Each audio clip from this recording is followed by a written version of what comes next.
Chapter 1, 1900. Kitty Hawk, North Carolina. One morning, Tom Tate went out fishing. The first fish he caught was too little, so he threw it back. Then he caught a bigger fish. "This could feed me and Pa for days," he said to himself. Down the beach, Tom saw two men near a big tent. Tom walked over to see what they were doing. "Hello," said one of the men. "That's a big fish you've got there." "You should have seen the first one I caught," said Tom. "It was as big as a whale. It was so big, I couldn't even pull it up on the beach." The men laughed. They wore funny clothes. Tom could see they went from Kitty Hawk. "My name is Orville." "Orville Wright," said one of the men. "You can call me Orv." "This is my brother, Wilbur." "Call me Will," said the other man. "I'm Tom Tate," said Tom. "What are you doing here in Kitty Hawk?" "We came here from Ohio to build a flying machine," said Will. "What's that?" asked Tom. "See for yourself," said Will. "This machine will fly through the air." "What makes it fly?" Tom asked. "The same thing that makes the kite fly, the wind," said Orv. "That's why we came to Kitty Hawk. This is one of the windiest places in America. The sand makes a soft place to land, too," added Will. "Can I ride on it?" asked Tom. "It's not finished yet," said Will. "But come back later and we will see." "Okay," said Tom. "I will." Tom was imagining himself flying through the air when he ran into his cousins Ned and Laura. "I just met two men from Ohio," Tom said. "They say they are going to fly through the air like birds." "Oh, Tom," said Laura. "Don't tell us more of your silly stories." "It's true," said Tom. "They showed me a flying machine they've built." "There aren't any such things as flying machines," said Ned. "You're making it up." "Just wait," said Tom. "You'll see." Ned and Laura laughed. But for once, Tom knew he was telling the truth. Chapter 2, the next day. Tom was on his way to see Will and Orb when he saw something big in the sky. It was the flying machine. He ran to the beach. Will and Orv were flying the machine like a kite. Tom's pa and his Uncle Bill were helping them. When the machine came down, Tom asked, "Can you fly in it?" "I have," said Will, "but just once. There isn't enough wind to lift me or Orb into the air today." "I'm not heavy," said Tom. "Could I ride in it?" "We'll turn to Tom's pa. What do you say, Mr. Tate?" "We won't let him go up too high," said Orv. "Okay," said Pa, "but be careful." Tom stretched out on the lower wing. Then Will and Tom's pa picked up the machine and ran with it straight into the wind. When the wind lifted the machine up, they let it go. Up, up it went. Tom was high over Kitty Hawk. He kept going higher and higher. Suddenly the machine began to shake up and down. "Hang on, Tom!" Will shouted. Will and Uncle Bill pulled hard on the rope. The machine started to come down. Tom shut his eyes as the machine skidded into the soft sand. "Are you all right?" Pa asked. Tom felt shaky as he stood up. "I'm okay," he said. "Let me go again. Next time I'll go even higher." "No," said Pa, "that's enough for today." On his way home, Tom saw Ned and Laura. "I flew in the flying machine," he said. "I was way up in the sky." "Stop making up stories," said Laura. "My pa says flying machines are just foolishness," Ned said. "He says if people were meant to fly, they would be born with wings." "You just come to the beach tomorrow," said Tom. "Maybe Will and Orv will give you a ride." The next afternoon, Laura and Ted came to the beach. But there was no wind. The machine sat on the sand like a big bug. "When are you gonna fly, Tom?" Laura asked and then laughed. "Look at me," said Ned. "I'm flying." He and Laura ran around laughing and flapping their arms. "Just wait," said Tom. "You'll see." A couple of days later, Will flew again. He stayed in the air 15 seconds and made glides as long as 400 feet. Then he and Orv began to pack up to go home to Ohio. "Are you going away for good?" Tom asked. "No," said Will. "This is a fine machine. It can go up and down and side to side. But we're going home to build a better one that will stay in the air longer. We'll be back next summer to try it out," said Orv. "I'll be here to help," said Tom. Chapter 3 1901 Will and Orv returned the next summer with a new machine. It was more than twice the size of the first one. "This is the biggest glider ever built," said Will. "The wings are longer and more curved than are on our last machine," said Orv. "We think these wings will help us stay up longer." Will flew first. He glided for a moment, but suddenly the machines spun around and began to fall very fast. "Hang on, Will," cried Orv. The machine hit the ground hard. "Are you all right?" Tom asked. Will had a black eye and a bloody nose.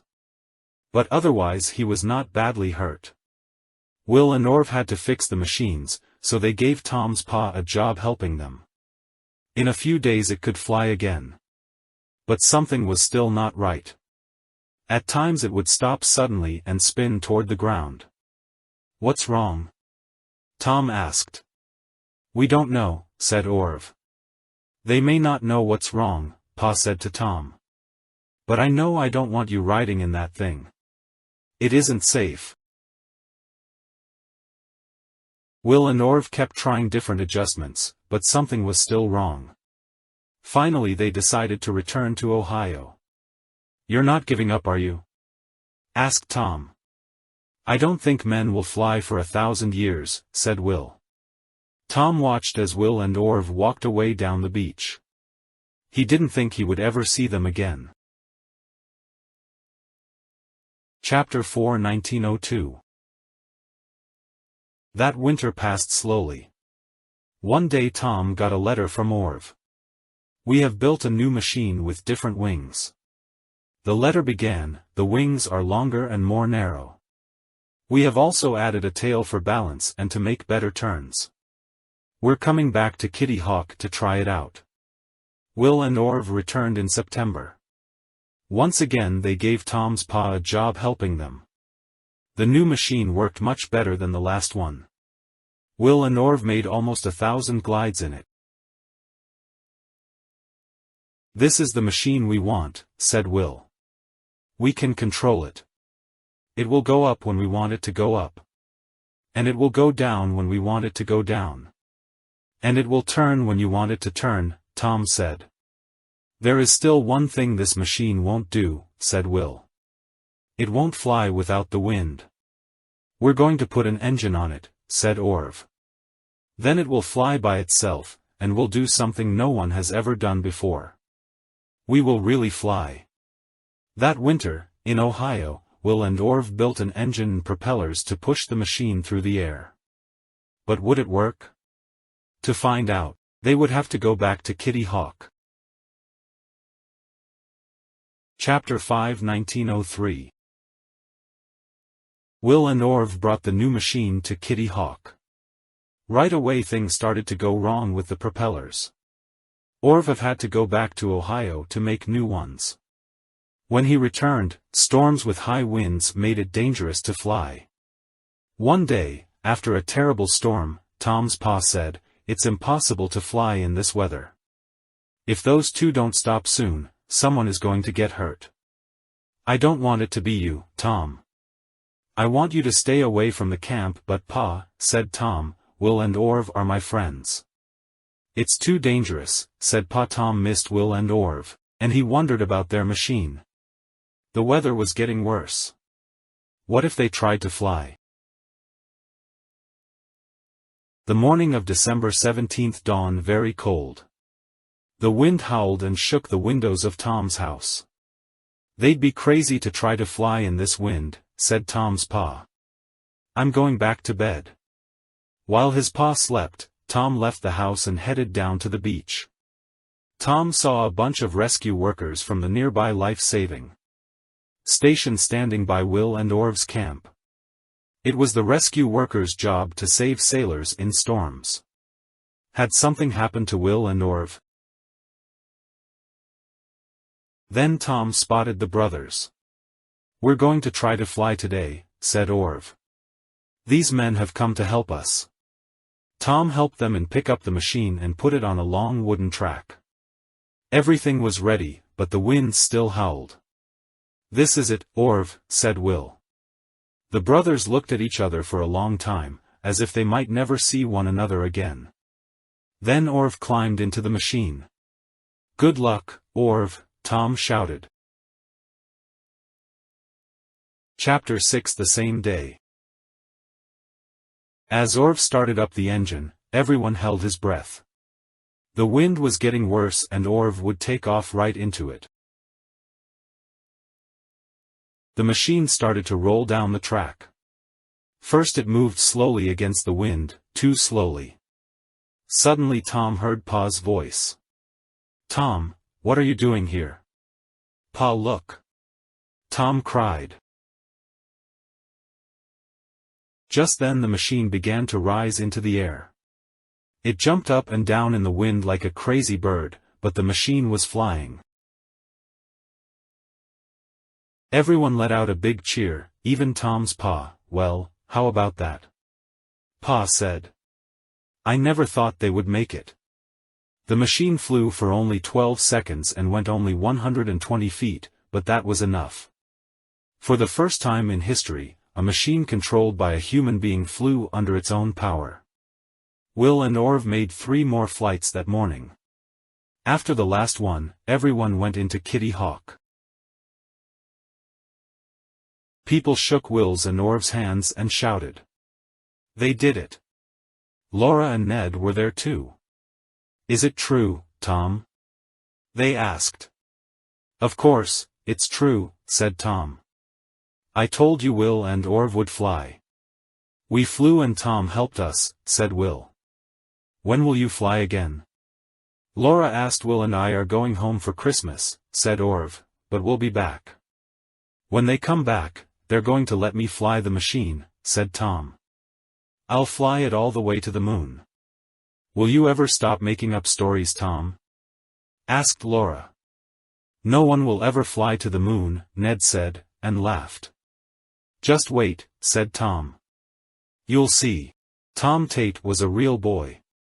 He was born in Kitty Hawk, North Carolina, in 1888. And met Wilbur and Orville Wright when the brothers first came to Kitty Hawk in 1900.